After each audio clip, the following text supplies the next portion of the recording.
अब यह है कि जो लोग महदी को नहीं मानते उनका मामला मैं मुख्तलिफ समझता हूँ, चंद मिनट ले रहा हूँ आपके और, इसलिए कि उनकी हदीसें सहीहैन में नहीं है, बुखारी मुस्लिम में नहीं है, और ये कि बहरहाल उनका मामला जो है वो ऐसा नहीं है हज़रत ईसा का। हज़रत ईसा के आने का जो कुछ होगा वो तो मैंने आपके सामने बयान कर दिया, लेकिन ये है कि हज़रत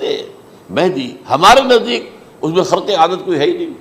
जैसे हर सदी के मुजद्दिद होते हैं, आखिरी सदी के मुजद्दिद वो होंगे, और मेरे नज़दीक यही आखिरी सदी है, और इसी में हज़रत मेहदी का ज़हूर हो जाना।